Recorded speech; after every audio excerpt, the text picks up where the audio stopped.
Hello everyone, it's Lord Solrock, and today we're going to be telling you, well, I'm going to be telling you, I don't know who the other we is, my other self, the voices in my head, I'm such a loner, we're going to be finding, as it says in the title, velocity and acceleration.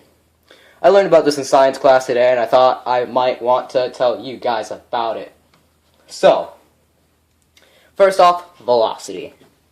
Now, some of you may know how to do this, so I don't know why you're watching the video, maybe because you just like my voice.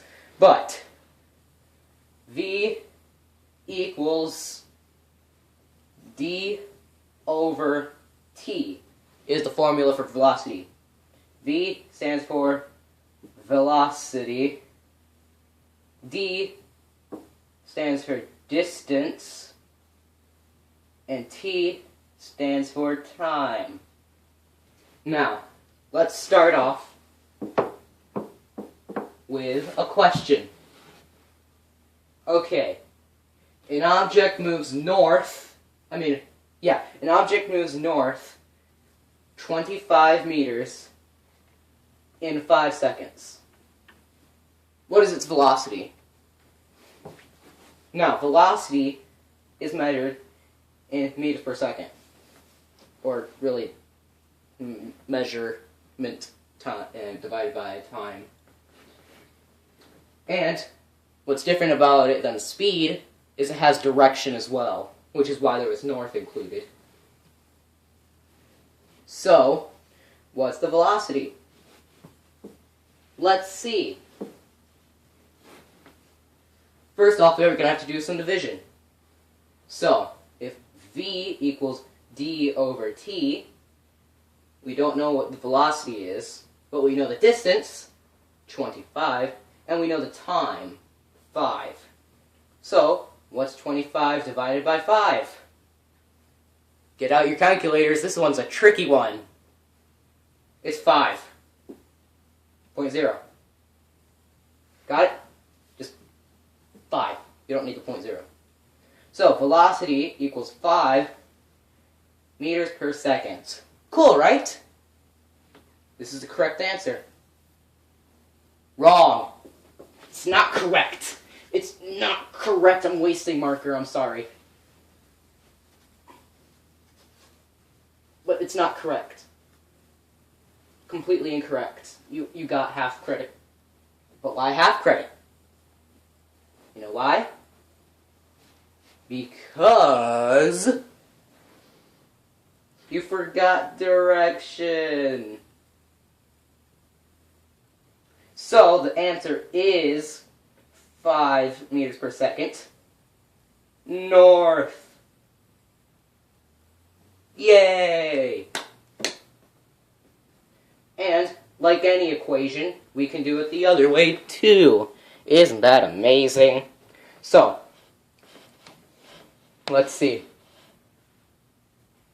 Okay, an object's velocity, which I don't know why it says velocity because it doesn't give direction, but an object's velocity is 20 meters per second. How far does it travel in 10 seconds? So, V equals D over T. We know velocity, which is 10. We know time, but we need to find what distance is. Wait, did I just write 10? I meant 20 for that. Velocity. So, if D over 10, now, if you remember linear equations, I should do regular equations one time. But, to do this, we have to get D by itself. So, we multiply by 10 on both sides. So that cancels out. So we have distance equals 10 times 20. This is also a tricky one. No, it's not. It's 200. So, the distance is 200 meters in 10 seconds. I think that's kind of fast. Maybe. I don't know how long a meter is. Hold on, wait, I know what a meter is. I've seen a meter stick. And now we have acceleration. This is actually a little bit more tricky than you may think. It's A, wait, why am I writing it up here? We want to see it. A equals VF minus VI over T. This looks a little tricky, doesn't it? It's actually quite simple. It's your final velocity minus your initial velocity, which means your first velocity, your last velocity, and your first velocity. Now then,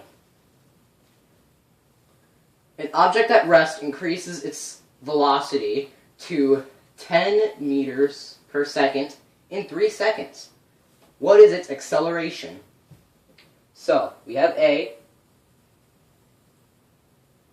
Do we know what our final velocity is?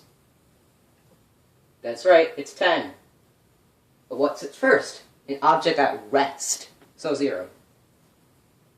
Over its time, which is 3 seconds. So, what's 10 minus 0? That's right, it's 10. Oh, there goes my notebook. And then divide by 3 equals A. I don't know why I picked this one. But, grab your calculators, this one is kind of tricky. But, if you're good at math, it's 3.3 repeating. And we measure acceleration in ms squared. Now then, let's do one more that's not so complicated. I gotta find the page. Here it is. An object traveling 50 meters per second comes to a stop in 4 seconds. What is its acceleration?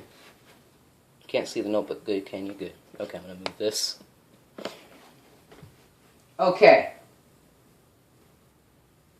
So, we're trying to find its acceleration. Its final, it comes to a stop, so final velocity is 0. Starting is 50. Time is 4. This is like a bus coming to a screeching halt or something. Why did I say bus? I don't know. So, 0 minus 50 is negative 50, divided by 4. So it's 50 divided by 4. 1 or 1 divided by 0, 2, 8, 2, 0, 5. I don't know why I decided to do the work. Because I have the answers right here. Anyways, so acceleration is 112.5 meters per second squared. And that is how you find acceleration. So now, we know how to find acceleration. A equals final velocity minus initial velocity over time. And we know how to find velocity. V equals distance over time. So I hope you enjoyed this how-to. And, well, if you want to, like, comment, subscribe. I strongly encourage all 3 of those. And thanks for watching, my little Cell Rockians. Goodbye.